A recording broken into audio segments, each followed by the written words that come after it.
Boa tarde, Deus abençoe você, Deus abençoe sua casa e toda a sua família. Que alegria, minha gente, que alegria quando chega esse momento. Isso dá uma alegria tão grande no meu coração, porque nós estamos entrando na sua casa, sendo acolhidos por você. É uma alegria enorme. Que bom que você está com a TV Aparecida, que bom que você está nesse sábado à tarde aí, com a sua família reunida em casa, porque você tem um propósito, e é esse o propósito do nosso programa. Queremos cuidar de você, queremos cuidar da sua família, queremos cuidar da saúde da sua família. Por isso que existe o programa Saúde e Fé. Então nós estamos chegando com esse propósito e seja muito bem-vindo. E lembrando também que você, minha gente, pode e deve participar. Olha só o barulhinho, olha o nosso WhatsApp chegando, nosso WhatsApp 1231041212, para você ligar, para você interagir, colocar o seu pedido de oração. Só não esqueça de colocar o hashtag Eu na TV, sabe por quê? Porque aí a sua participação, a sua pergunta, o seu pedido de oração chega neste programa.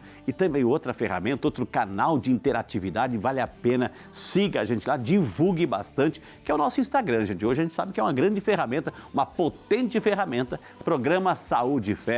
Lá a gente posta as fotos dos bastidores, a gente coloca enquete, interatividade para você participar. É uma maneira de que a gente encontre de estarmos cada vez mais próximos de você. Mas vamos trabalhar, minha gente, vamos trabalhar.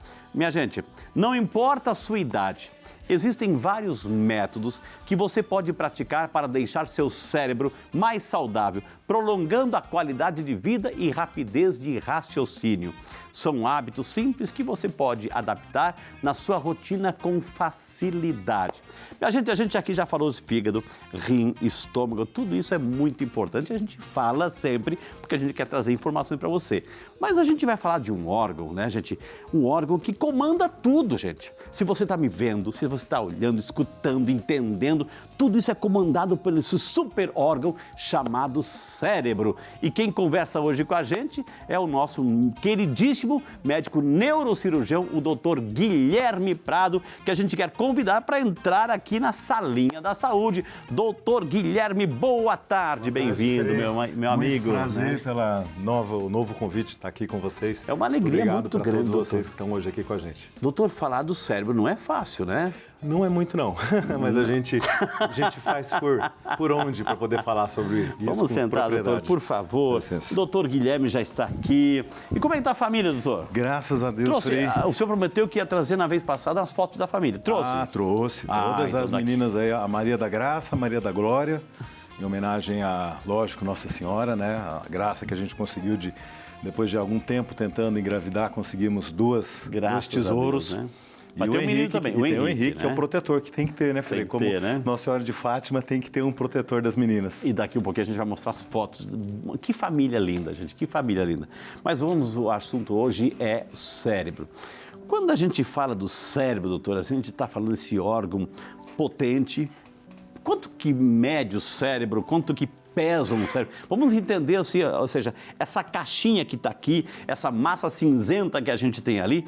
Primeiro, porque cinzenta, quanto pesa, quanto mede aí um cérebro, doutor? Isso é muito interessante porque se a gente for partir para peso, né, o peso corporal hoje em torno de 80, 75 quilos, o tecido nervoso, né, que é cérebro e medula, junto com os nervos, vai pesar em torno de 1,5 kg, Okay. 1,7 kg. Gramas, né? 1,7 kg. Ele vai receber em torno de 25 até 1/3 do volume que o coração bombeia destinado para a função cerebral. Então isso bem como 1/3? 1/3 de todo o bombeamento cardíaco é exclusivamente para um órgão que pesa 1,8 kg.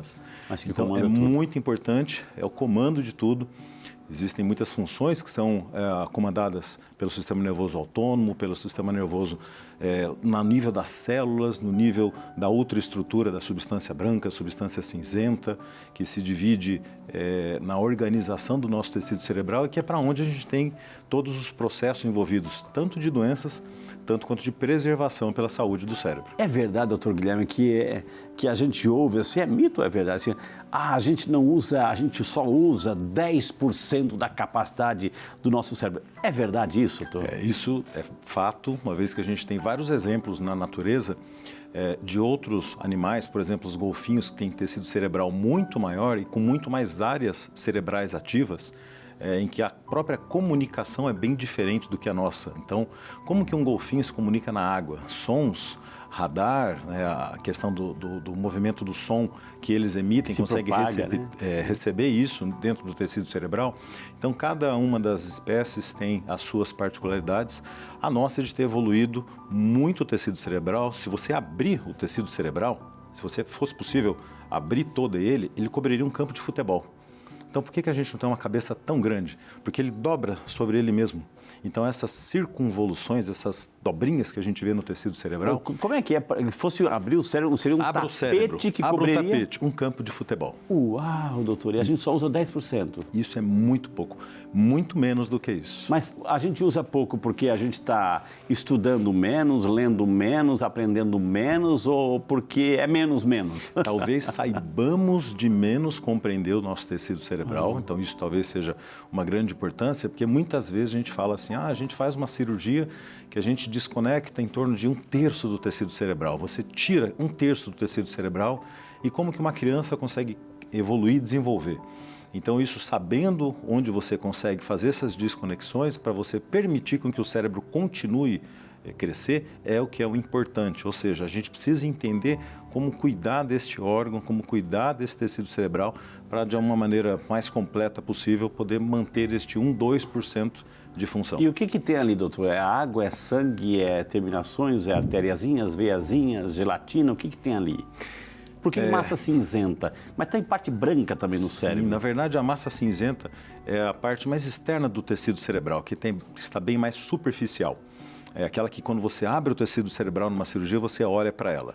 E a substância branca seriam os cabos, os feixes por onde as fibras ópticas do tecido cerebral que vão conectar pernas, músculo, coração, sistema nervoso abdominal, todas as fibras com o tecido cerebral.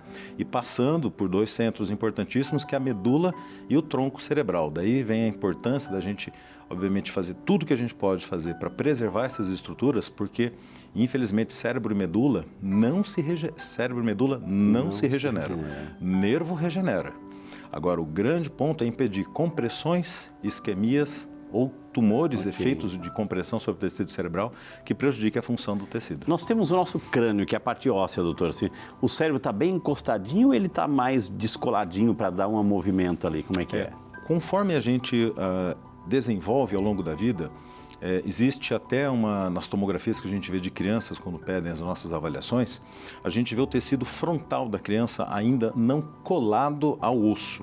Né? Então existe uma capa entre o osso e o cérebro e existe um espaço ali que faz com que o cérebro da criança, na questão de espaço, tenha muita similaridade com o cérebro do idoso, uma vez que com a idade existe uma atrofia cerebral e mais espaço para onde o cérebro possa ser, digamos, sacudido numa situação de um trauma, por exemplo, dentro da cabeça. Então, com a idade adulta, o nosso tecido cerebral se aproxima dessa capa, se aproxima do limite ósseo, vamos dizer assim, por isso que é muito importante a proteção contra acidentes com os capacetes, porque a transmissão de energia, apesar dos pilares cranianos serem feitos para absorver e dissipar essa energia, muito se transmite imediatamente por contiguidade, afetando o tecido cerebral. Já no idoso, o mecanismo não seria de machucar o cérebro e na criança não seria o trauma direto, seria o sacudir dentro da cabeça, uma vez que ele atrofia e tem o espaço entre a capa do cérebro. Agora, doutor, eu tenho que fazer essa pergunta, porque está nesse contexto aí.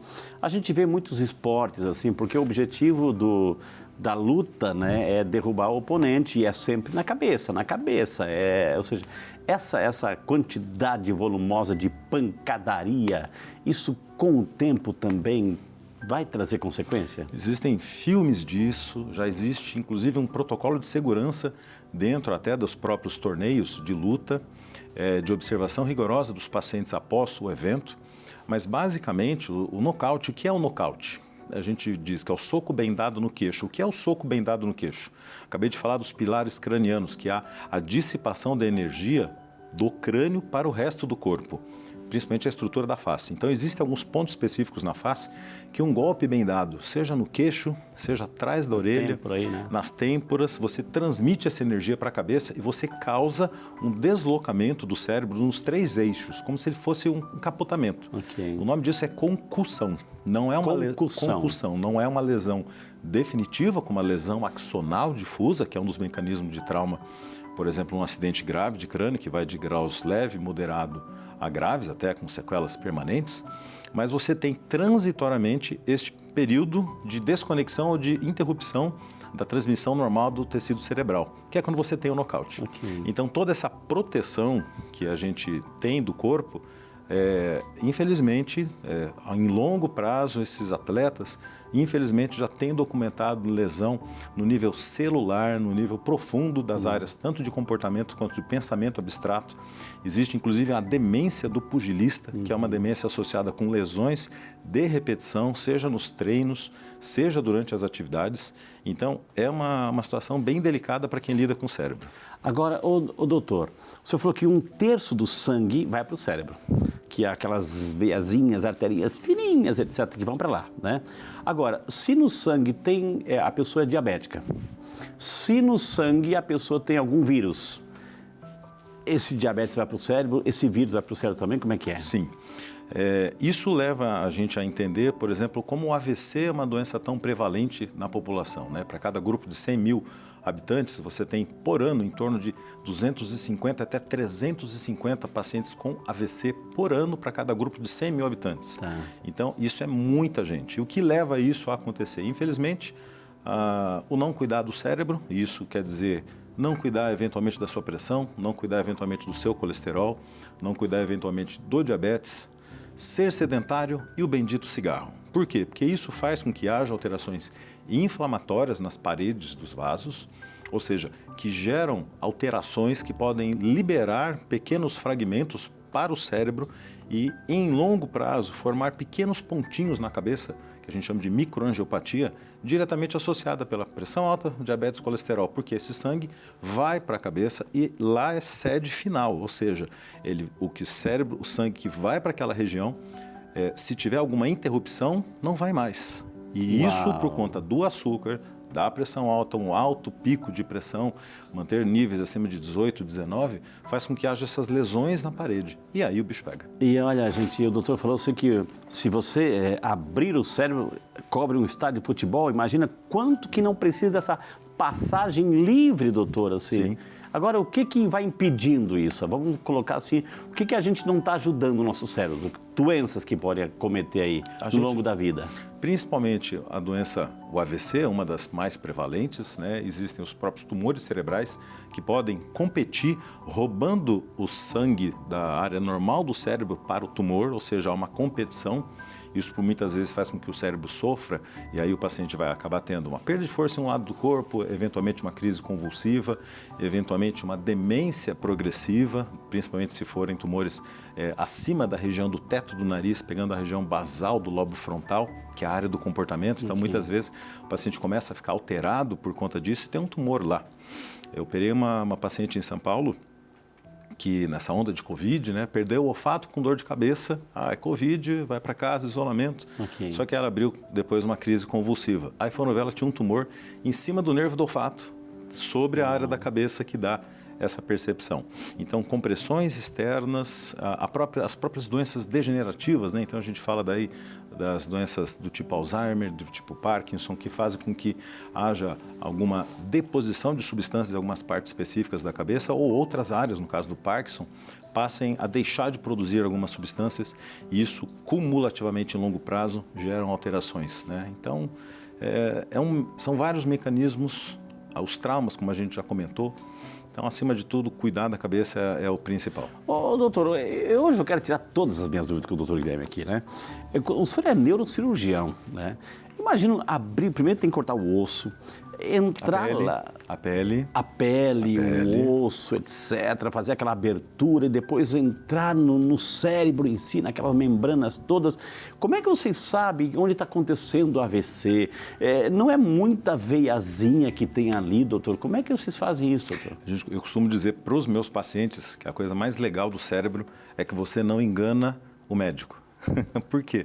Porque dentro do sistema nervoso existem especificidades, ou seja, a gente chama de dermátomos, áreas que na cabeça tem o correspondente no corpo. Então, por exemplo, quando alguém fala dói tudo, Não existe o dói tudo para o cérebro, porque se você tiver, por exemplo, uma hérnia de disco, é um nervo com uma compressão, falando especificamente só da hérnia, então é um território, é aquele território daquela raiz com problema. Um paciente que chega para você com um lado do corpo paralisado, será que é importante ver se o rosto está torto, se não está torto, o rosto, será que ele está falando?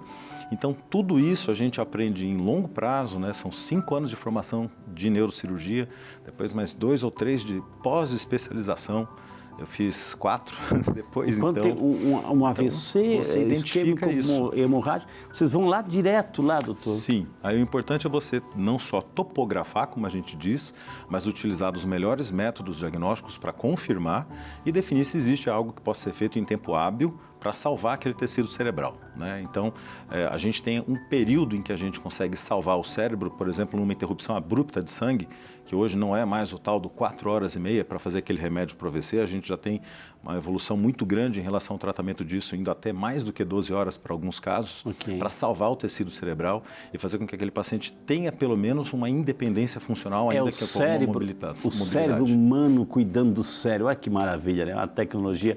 Agora, o doutor, nesse sentido, quando vem uma dor de cabeça, a gente sente uma dor, uma cefaleia, etc. A gente é tão acostumado à automedicação, vai lá com um remédio para dor de cabeça, e a gente sabe que é na região do cérebro, ou seja, isso também pode trazer consequências, eu posso esconder alguma coisa, tomar remédio para dor de cabeça, qualquer dor de cabeça, tomar um remédio anti-inflamatório, isso pode complicar, doutor? Pode, infelizmente... eu já tive a infelicidade de atender alguns pacientes que usaram muito tempo anti-inflamatório, tiveram alterações renais, tiveram alterações estomacais, úlceras, por conta dos anti-inflamatórios que muitos tomaram. Isso em longo prazo achando que era normal, quando na verdade não é. Um desses pacientes tinha uma disfunção da articulação da mandíbula que conecta no crânio, ele tinha basicamente zumbidos e dor de cabeça e tomava anti-inflamatório, porque havia uma reação inflamatória na região da ATM, que a gente diz, e melhorava. Só que ele tinha uma disfunção ali. Se ele resolvesse essa disfunção, ele nunca mais ia precisar do anti-inflamatório. E ele teve efeitos colaterais por conta disso. Então, o problema da automedicação é não entender os riscos de algo que possa estar por trás, que vai evoluir numa situação de uma doença ruim, não de uma situação benigna, uma dor de cabeça por conta de uma falta de sono, pessoal que tomou um pouco mais de vinho, pessoal que trabalhou demais, se expôs muito a barulho. Uma ressaca aí. Uma ressaca. Isso vai passar, principalmente com bastante hidratação e sono.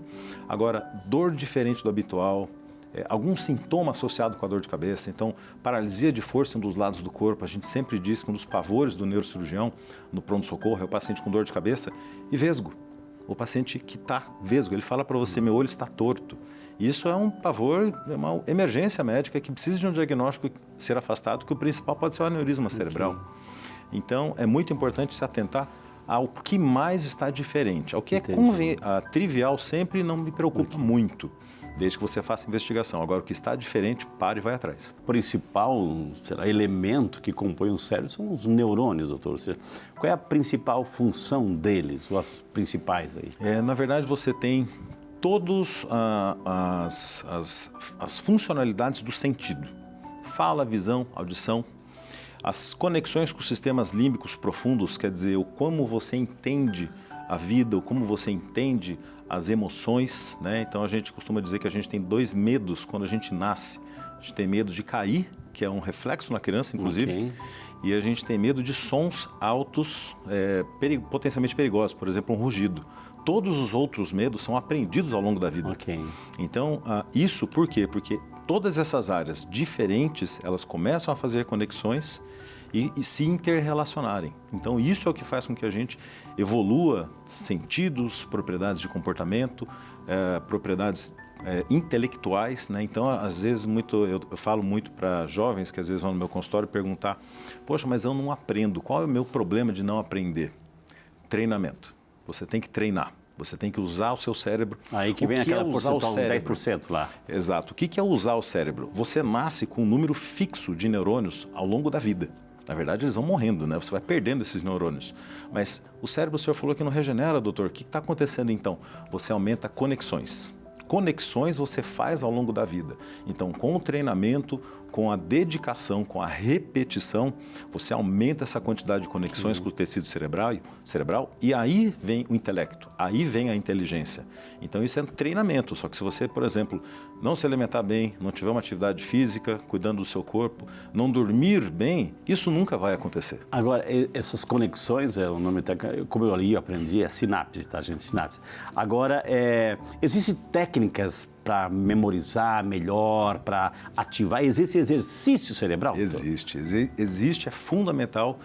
Hoje, cada vez mais, é assustador, Frei, como entram pessoas no meu consultório falando, doutor, eu tenho problema de esquecimento. E pessoas todas abaixo de 40 anos. É o que eu mais tenho de paciente hoje no meu consultório. Uau. E que vão lá preocupados para saber se foi pós-Covid, se foi porque eu tive um trauma de cabeça, se foi porque eu briguei com o marido e falei alto. Então tem todos os jeitos, porque o esquecimento está muito comum nos jovens e todos os pontos de comum associação.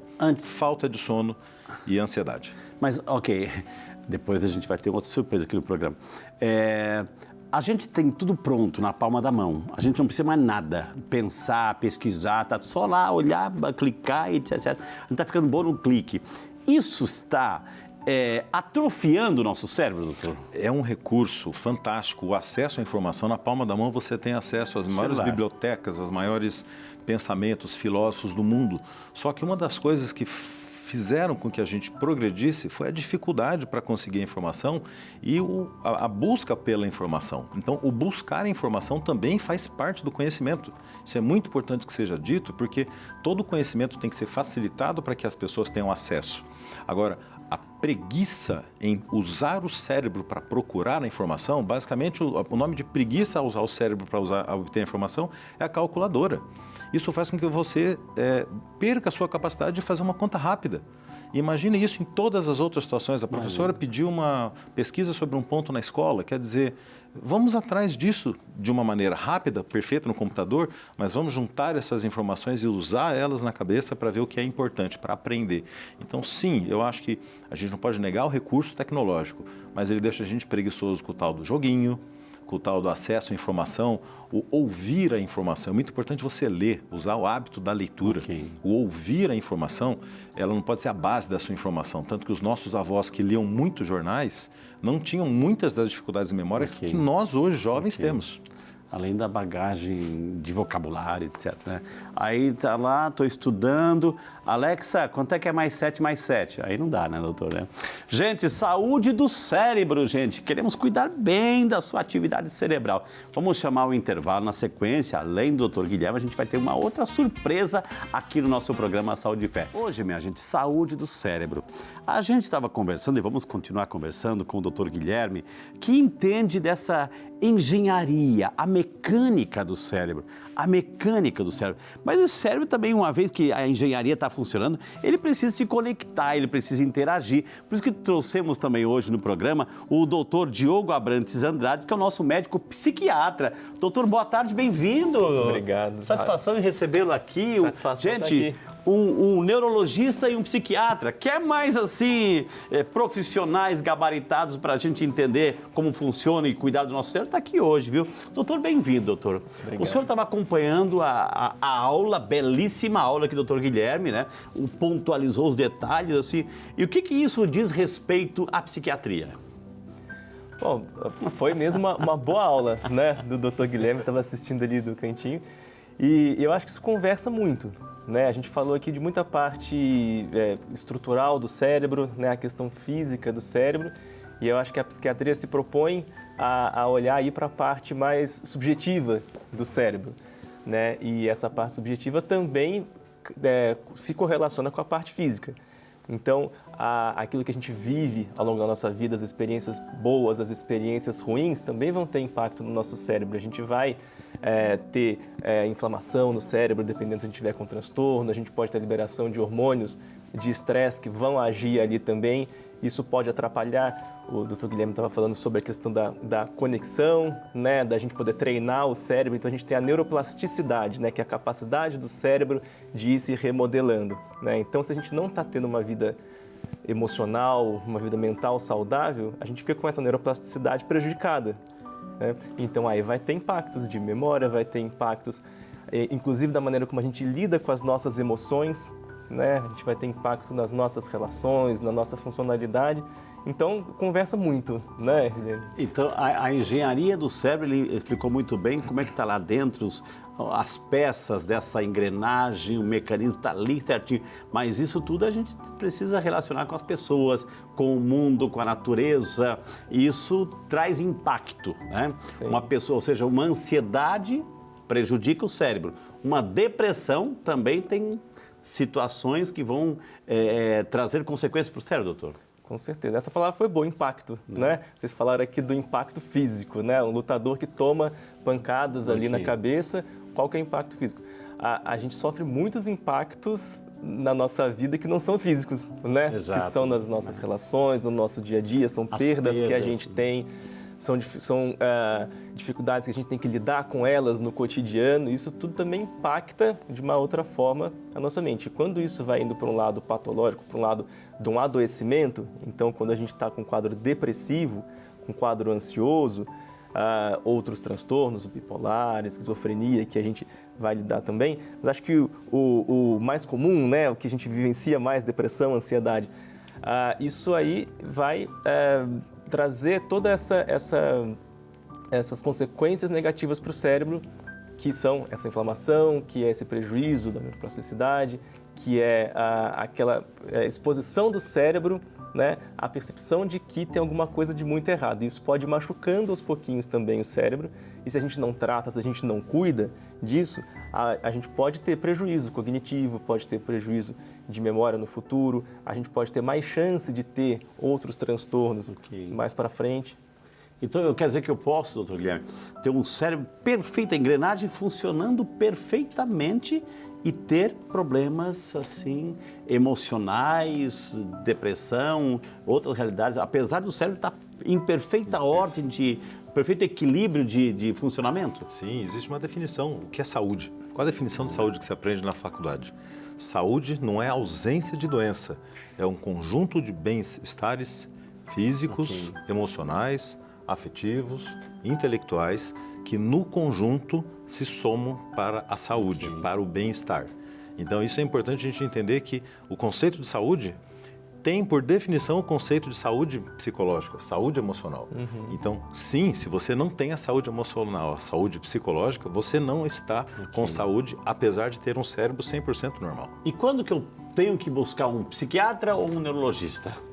Eu estou com dor de cabeça, eu estou com um problema de uma saúde, um trauma, uma perda que eu recebi. Quando buscar quem aí? Essa é a pergunta do milhão, mas acho que como o Dr. Diogo deve falar sobre a experiência do lado dele, eu acho que pensando no bem-estar do paciente, você tem que lançar mão de todos os recursos, esgotar todas as possibilidades de problemas, para que aquilo seja descartado, aquilo que não seja uma doença identificada, para que aí a gente fale psiquiatra, psicólogo, terapeutas, fisioterapeutas, educador físico, tantas modalidades que a gente fala às vezes, não é só o psiquiatra, não é só o psicólogo, são muito mais pessoas, a família, a religião.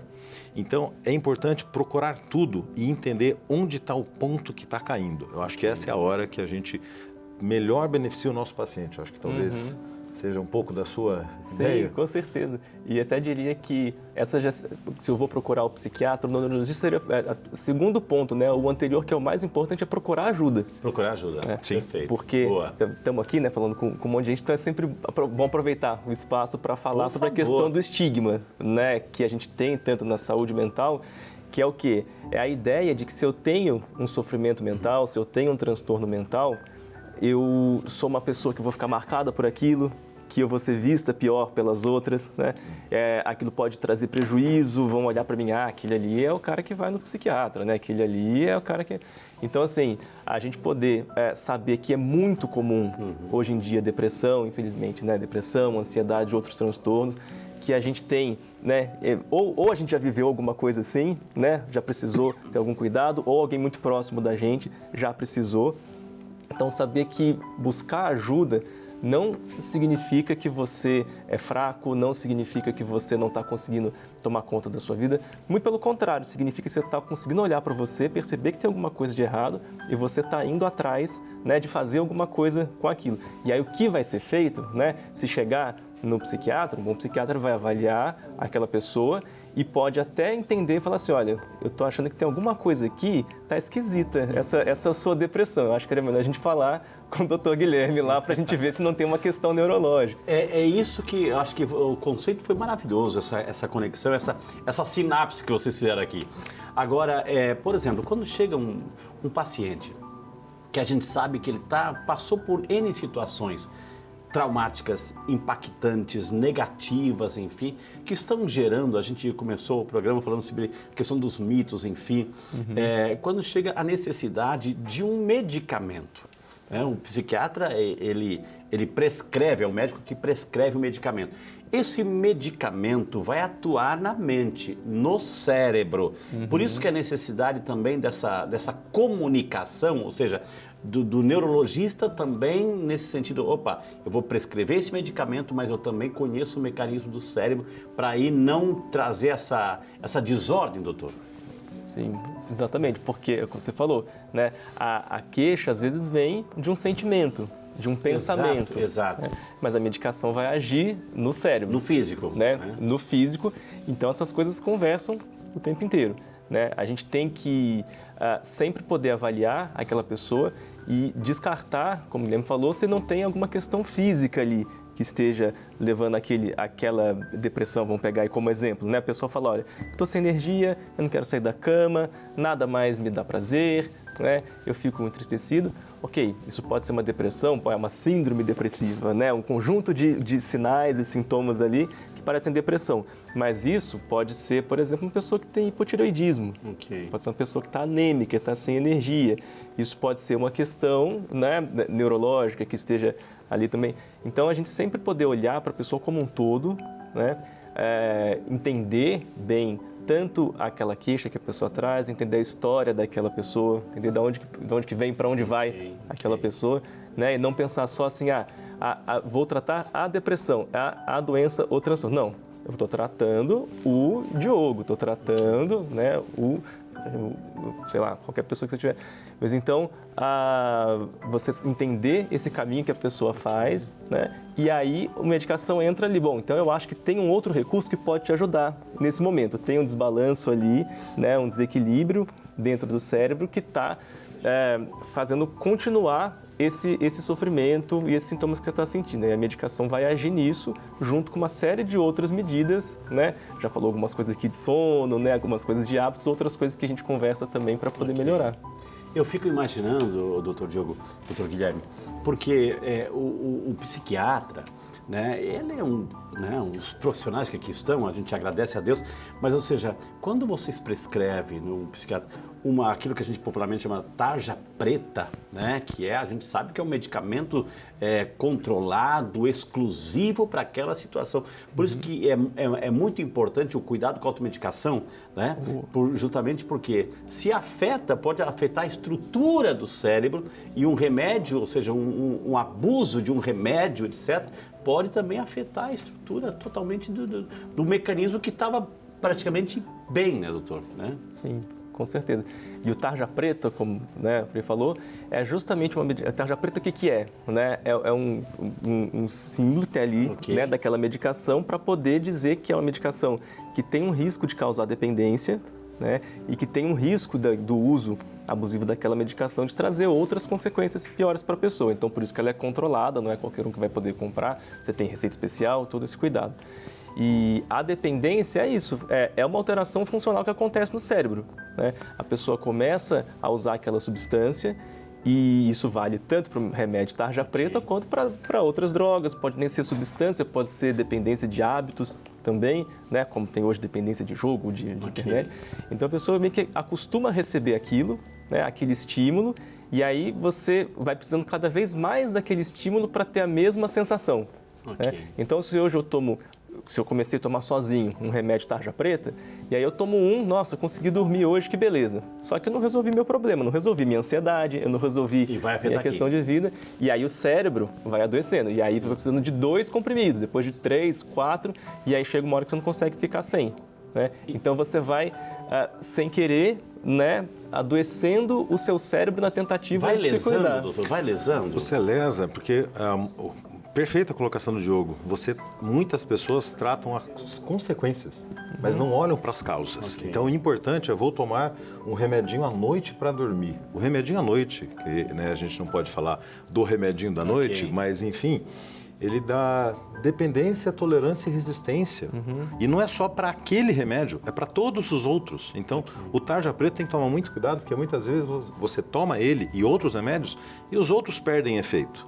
E tudo isso porque ele afeta a estrutura dopaminérgica do cérebro, que é o centro da recompensa, do bem-estar.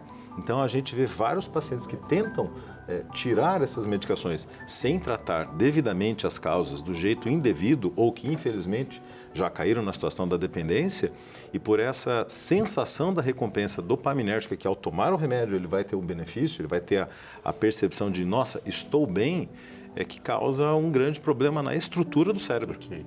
Agora, uma pessoa que tem, por exemplo, que desenvolveu um quadro de epilepsia, convulsões, etc., trata-se de uma lesão no cérebro e aí vai ter essa necessidade de um acompanhamento psiquiátrico? Tem algumas doenças, algumas síndromes epiléticas que podem vir de acordo, principalmente as regiões mais profundas do lobo temporal, vamos dizer assim. Algumas podem vir associadas com muitos transtornos emocionais, afetam o sistema límbico, que é a área das emoções, das inter-relações com as pessoas. Então, infelizmente, algumas síndromes epiléticas também estão associadas com as síndromes psiquiátricas. Isso é muito penoso para a família, isso é mais penoso ainda para alguns pacientes que têm, né, a gente chama de insight, a percepção das suas doenças, porém, eles acabam falando, poxa, eu sou o problema, eu não tenho como ficar bom, eu tenho que ficar indo em médicos todas as semanas, vários tipos de médicos. Infelizmente, é a situação que ele está. Então, se ele puder ir em vários médicos, eu acho que isso é fantástico para ele. Porque o problema é você ter que procurar os vários médicos e não ter estes profissionais ou não ter alguém que te auxilie a tratar a causa e as consequências do seu problema. Agora, para os dois, por que a falta de sono, falta de descanso, a insônia, isso prejudica tanto a atividade cerebral? Perfeito. Bom, começar. O sono, ele é um momento precioso para o nosso cérebro, né? É aquele momento que o cérebro tanto descansa quanto ele faz aquela faxina ali, né, geral. Então, sabe, é o reset. É o reset. Chega depois de uma semana que você trabalhou, que você fez um monte de coisa, no final de semana você fala, bom, agora eu vou descansar, mas eu também vou ajeitar a casa aqui, eu vou fazer a compra que eu preciso para ter tudo ali em dia, né? Na hora que a gente dorme, o cérebro, ele faz isso, né? Então, tá descansando, mas ao mesmo tempo é a hora que está formando as memórias, né? A hora que a gente está elaborando aquilo que a gente passou ao longo do dia. Então, a gente tem uma mudança, e aí o Guilherme vai saber falar melhor, né, na frequência, né, do cérebro, da transmissão neuronal que a gente vai ter ali naquele momento. E tudo isso é importante para que a gente possa recomeçar o outro dia em atividade. Né? A gente não consegue fazer uma atividade física sem parar, né, o tempo inteiro. A atividade mental, mesma coisa. Né? A gente também precisa dar uma descansada. E aí, se a gente fica sobrecarregando o cérebro sem dormir, e com excesso de estímulo e excesso igual vocês estavam falando aqui hoje, né, é um cérebro que vai se cansando, que vai se sobrecarregando e, consequentemente, vai adoecendo. Que não vai conseguindo acessar a informação. Eu dei uma aula algumas vezes para jovens no colegial que iam ser pré-vestibulares. Né? Então, por quê? Porque eu durmo de menos para ficar estudando. Está errado. Isso que você falou é fundamental, porque é no sono que você fixa o conhecimento e a memória. Agora, se você dorme pouco, você não vai fixar isso. Por quê? Porque o sono é dividido em fases, que você tem que entrar nessas fases para que em cada uma delas você acabe fixando as informações, retendo as informações no tecido cerebral. Então, vamos dizer que o paciente tenha a ansiedade. Ele vai não dormir porque ele acorda, abre o olho e começa a cabeça a pensar. Aí vai tomar muito café? Não, aí ele vai andar pela casa, ele vai fazer alguma coisa, quer dizer, acabou o sono Vai dele. pegar o celular. Vai pegar o celular, acabou o sono dele. Aí vamos piorar, o paciente não tem nenhuma ansiedade, mas de repente ele tem a apneia do sono. Então, a gente consegue se matar prendendo a respiração? Não, porque a gente tem uma área no cérebro extremamente sensível à mínima variação do acúmulo de gás carbônico no corpo. Ok. Só que quando você está dormindo, obviamente, se você para de respirar, tem gente que chega a ficar 1 minuto sem respirar. Então, qual que é o problema da apneia do sono que vai levar a um prejuízo de memória no dia seguinte para o cérebro? É porque o corpo acorda esse paciente para ele respirar. Ou seja, ele tinha que entrar nas zonas específicas durante o sono, ele não entra. Ou seja, ele queixa de fadiga, prostração, incapacidade produtiva durante o trabalho, dores pelo corpo, né? Infelizmente, nos mecanismos da fibromialgia, uma doença tão terrível, tão emocionalmente falando, importante, interligada com a neuro e com a psiquiatria e reumatologia. Então, o sono é fundamental para a boa saúde nossa. Chegou uma pergunta no WhatsApp aí para vocês dois, assim, vamos dar trabalho para esses gigantes aqui, viu? O Silvio Newton de Água Clara, Mato Grosso do Sul. Boa tarde, Silvio, Deus te abençoe. É verdade que o sono que desperdiçamos não pode ser compensado dormindo mais na noite seguinte? Né? Ou seja, perdeu, como é que é? Né? Doutor? A gente não vai poder comer hoje, né, 20 mil calorias e depois passar uma semana sem comer. Ok. Né? A gente tem um equilíbrio. É um equilíbrio. A gente tem esse nosso ritmo circadiano, que é o ritmo dos dias, né? Ele é justamente pensado, né, pela natureza para que a gente tenha o tempo correto que a gente ficou acordado, que a gente trabalhou, que a gente funcionou e o tempo que a gente vai dormir. Não dá para a gente querer acumular, né, aquele sono, não, vou dormir tudo no final de semana, porque daí você já desgastou o seu cérebro ao longo da semana. E aí chega no final de semana, às vezes você não vai nem conseguir compensar. E dormir demais atrapalha também? Dormir demais, a pessoa que dorme demais, atrapalha o funcionamento do cérebro? A hipersonia você vai fazer com que você não tenha a atividade cerebral ao longo do seu dia a dia. Então, sim, é uma condição, né? Inclusive, em alguns casos, até a narcolepsia faz com que você durma ao longo do dia em vários momentos. É uma situação que te priva, por exemplo, de uma atividade física, te priva de estudar, priva de repente, você ter uma inter-relação social. Ou seja, o excesso também é um problema. Sim. E Doutor, pensar que o dormir demais pode ser, né, a causa, né, de alguma coisa ou pode ser a consequência. Né? Se você está dormindo demais, é bom você entender por que você está dormindo demais. Né? Pode ser que tenha alguma coisinha ali que esteja errado também. A gente vive num ritmo, doutor, acelerado. A gente não tem tempo para nada. Irritado, a irritação, a intolerância, né? Tudo isso é formas que a gente encontra, que a sociedade nos empurra, e tudo isso nos prejudica a saúde mental, né, as nossas relações, a gente fica mais esquecido. Tem como controlar tudo isso? Como é que a gente controla tudo isso para ter essa famosa saúde mental, para que o cérebro possa processar, né, como um bom computador, aí, sem vírus nenhum, para a gente trazer tudo isso? Acho que o importante, quando você fala dentro dessa questão, é você entender primeiro o que o teu corpo está falando com você. Né? Acho que você entender as suas dificuldades, as suas privações e, com isso, você ter a percepção, ou alguém próximo ter a percepção de que, opa, algo não está legal.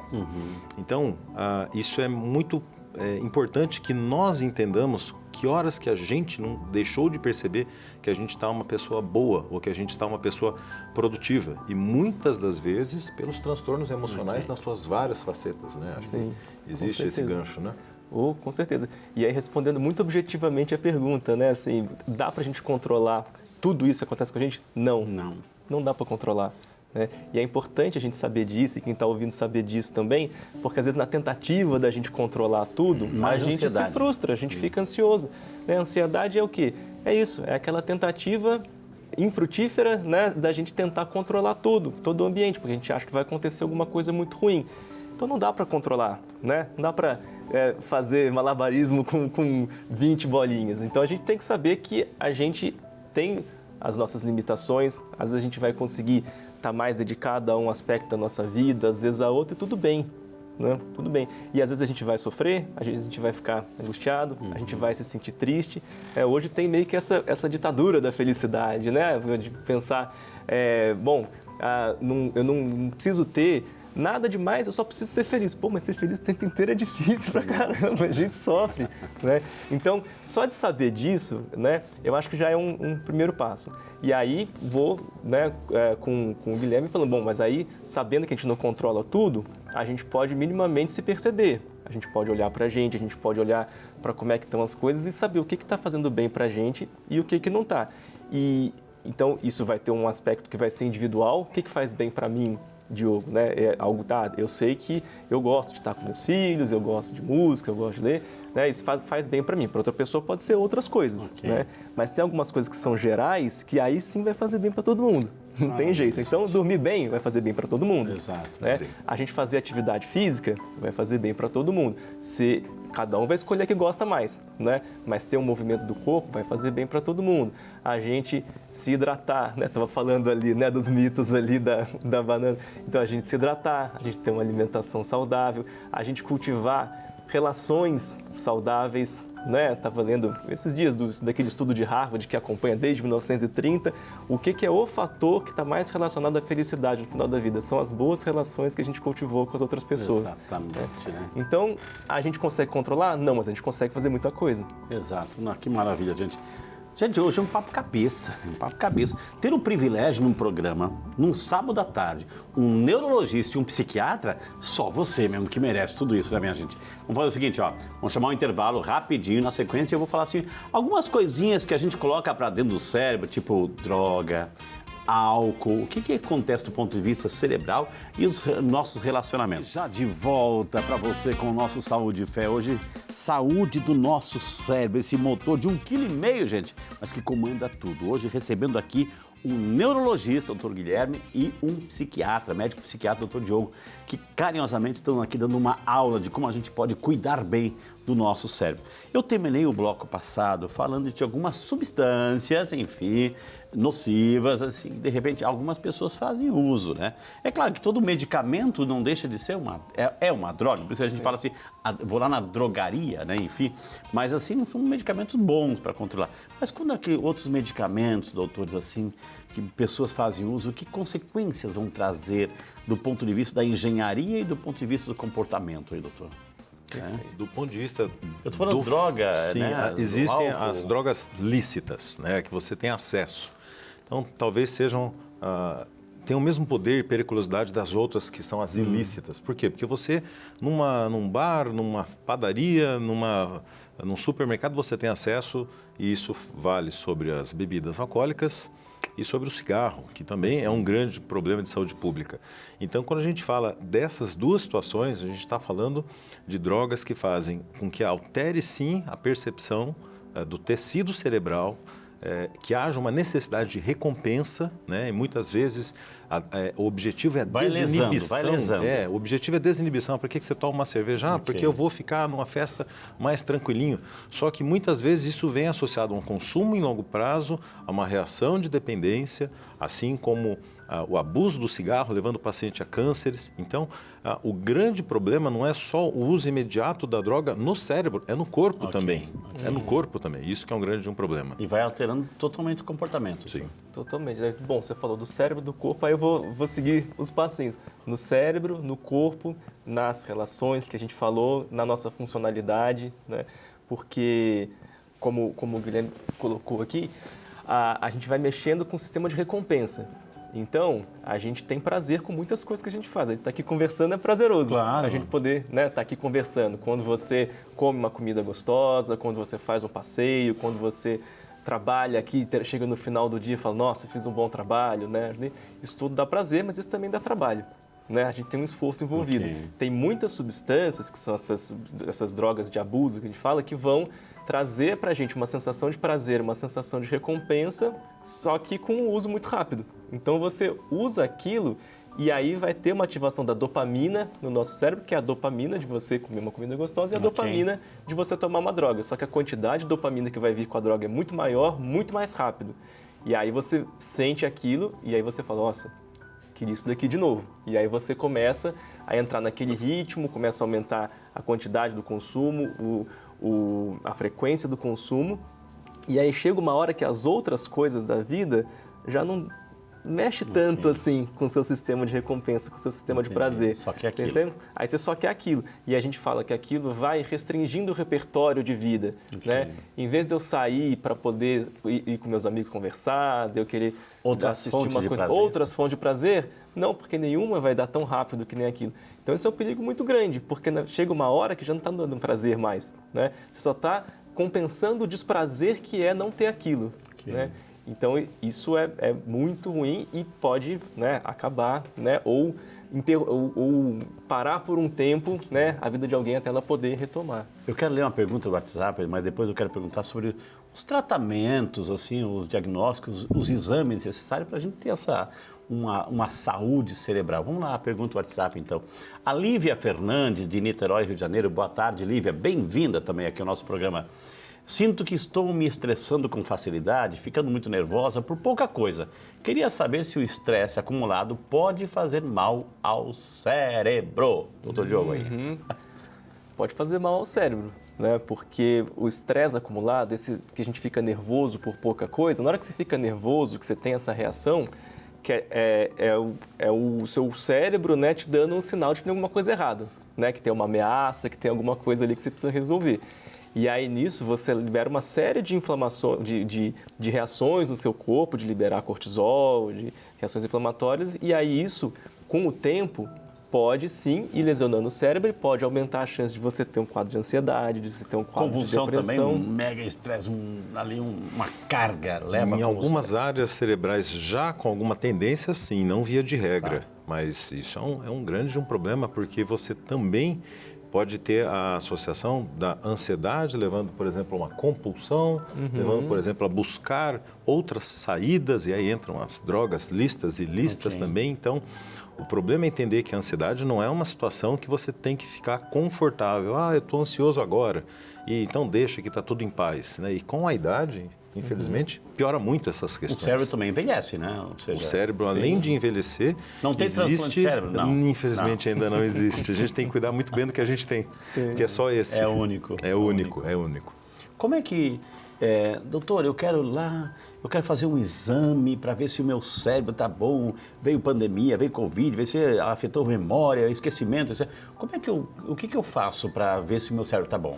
Esse mês no meu consultório foram 4 pacientes que perguntaram, doutor, infelizmente eu abusei de drogas e quero saber se meu cérebro está com algum problema. Basicamente fizeram essa pergunta no caso deles, porque usaram bebida alcoólica. Tá. Exato.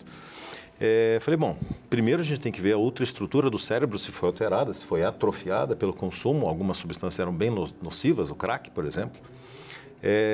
Mas não só a forma. O importante é ver a forma, é ver a função e ver o comportamento.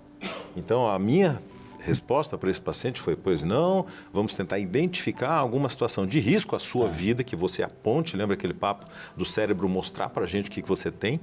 E se os exames mostrassem alguma coisa, a gente poderia ter algum tipo de preocupação. Agora, tendo um cérebro dentro da estrutura normal e o funcionamento com eletroencefalograma, não aquele de 15 minutinhos, o prolongado, para a gente ver a maior parte de atividade cerebral, se isso tudo estiver dentro da normalidade, poxa, perfeito. Mas será que o responsável pela psique do paciente, será que existe algum transtorno maior que não associado a alterações funcionais ou estruturais do cérebro existiu por conta disso? Aí a gente precisa da ajuda dele. Sim. Aí, doutor. Me Pois ajuda. Ajuda a gente. Vamos lá. Aí a gente vai conversar. Né? Aí a gente vai entender do que aquela pessoa está pensando, como é que estão os pensamentos, como é que estão os sentimentos, como é que está a funcionalidade dela, vai entender a história dela, como é que ela tem caminhado, está de acordo com aquilo que ela se propõe mesmo ou não, né? Tem prejuízo, porque realmente não vai ter nenhum exame que eu faça, nenhum exame de imagem, nenhum exame de sangue que vai conseguir me mostrar, ó, saiu nesse exame, eu fiz uma tomografia e deu que eu tenho depressão. Isso não vai sair. Às vezes a gente vai pedir exames para quê? Para quando, como eu falei, tem um quadro diferente, chama atenção, porque é um grupo que tem maior risco, um paciente idoso ou que tem alguma outra questão. Aí a gente vai investigar para ver se pode ter alguma questão neurológica associada, ou a gente vai fazer uma investigação clínica mesmo, né, para ver se não tem nenhuma outra doença que esteja causando aquilo. Mas até então, né, para a gente poder diagnosticar uma dependência química, uma depressão, uma esquizofrenia, ainda é a gente conversando, né, e juntando todos aqueles fatores da pessoa. E os exames vão mostrar se é aquela bainha de melina, para ver se não está desencapando aquele caminho. Descarta o problema estrutural. Okay. É isso que é a função dos exames complementares, é descartar que, por exemplo, uma droga, um câncer, um AVC não tenha causado uma lesão estrutural que, às vezes, vem para o paciente com uma alteração de comportamento. Então, sim, é isso que a gente identifica com isso que o doutor E essas falou. doenças como Alzheimer, Parkinson, tudo também tem essa origem cerebral, doutor. Sim. E esses exames específicos vão mostrar isso. Sim, até porque é parte do Parkinson avançado, assim como da demência, algumas alterações e transtornos psiquiátricos. Né? Eles vão vir em longo prazo desses transtornos. Okay. Então, o transtorno emocional é muito comum, o transtorno de agitação, transtorno emocional no paciente parkinsoniano, o transtorno de agitação e agressividade no paciente com a demência, né, que é uma das etapas mais avançadas do processo demencial, quando você já tem um paciente com muitas lesões e não tratado por grande prazo. Uma das queixas de muitos pacientes no consultório é: doutor, eu trouxe a minha avó aqui porque ela está agitada. Então, você ter que chegar numa menina que tinha uma demência e não foi tratada, poxa, isso é um grande problema, porque ela quer lá só que você dê um remédio para ela, mas, de novo, não é só a consequência. Cadê a causa? Que maravilha. A gente está terminando, infelizmente, a televisão também é tempo, assim, um psiquiatra e um neurologista, assim, aquela mensagem para quem está em casa nos acompanhando, aplaudindo em pé aqui, assim, para a gente ter essa saúde cerebral. Seja grato, tenha esperança sempre dos seus problemas se resolverem com grandes ajudas, com várias pessoas tentando fazer o melhor por você. Acredite em Deus, mas faça a sua parte. Okay. Cuide da saúde, cuide da alimentação, cuide do sono, cuide do coração. Médico, psiquiatra? Legal. Uma mensagem, eu diria, seja cuidadoso, seja paciente consigo mesmo e com os outros. Né? Então, olhe para você, né, como alguém que merece Tenha ficar paciência bem, consigo merece também. ficar feliz, e olhe para outra pessoa que às vezes está ali, que fala: nossa, essa pessoa me dá trabalho, essa pessoa difícil, é uma pessoa que também está querendo ser feliz, também está querendo viver, legal. Então acolha também. Que bonito isso, viu? Gente, a próxima vez o doutor Diogo vai trazer fotografia do Antônio e do Francisco. Né? Pode deixar. Pode, combinado, né? Combinado. Porque eu pedi para o doutor Guilherme trazer a fotografia das Marias e do Henrique. Trouxe aí, doutor? Opa. Vamos mostrar um pouquinho aqui as fotografias? Aí, ó. Olha lá, essa é A Maria da Glória. Maria da Olha Glória. o cabelão dela. Que bonito. linda, né? Linda, linda, linda. essa. Maria da Graça. Maria da Graça. Maria da Graça, lindona. Ia lá cadê? O Ali, Henrique. o grande Henrique. E o segredo dos filhos serem bonitos, né? A mãe gata. Tá vendo? Tá Ali vendo? que tá o segredo da Giovana. Como é que é o nome dela? Giovana. Giovana, um beijo para você, Giovana, e parabéns pelos filhos lindos aí. E o Antônio e o Francisco tem que idade, Antônio? O Antônio tem 5 e o Francisco 3. 3. E a esposa? Caterine. Caterina. Então, parabéns assim. Obrigado. Gente, com essa alegria tivemos o prazer hoje de conversar com esses gigantes aí que vieram e entraram na nossa casa, em sua casa, para nos ajudar a entender como funciona o nosso cérebro, como é que a gente pode cuidar bem deles. Essa dimensão física, psiquiátrica e também emocional, espiritual, viu? Quero agradecer de coração, gente, deixar aqui as portas, né, o espaço, a salinha da saúde sempre aberta para vocês virem e nos ensinarem aí a como ter essa vida saudável, cuidando daquele motor que é o nosso cérebro que faz todas as conexões, viu, doutor? Obrigado, doutor Guilherme. Muito obrigado, parabéns pelo programa, que é fantástico na questão do acesso à informação das pessoas e poxa, eu fico grato de poder ter compartilhado uma tarde com todos vocês e a sua grande presença aqui com a gente, de engrandecer e aquecer o coração. Viu? Obrigado de coração, viu, doutor? Doutor Diogo, obrigado, doutor Diogo, né? Obrigado vocês, obrigado pela aula de Obrigado, neurologia. Diogo. Obrigado, grande Diogão. E pela possibilidade abençoe, de trazer doutor. coisas. A gente quer que as pessoas fiquem bem, fiquem saudáveis, né? E assim a gente consegue atingir muito mais do que no 1 a 1, né? Enquanto vocês estavam aqui falando, todos os contatos foram aparecendo na tela. E ó, a gente sempre diz, dá um print aí para você entrar em contato com esses gigantes aqui. A gente indica, viu, gente?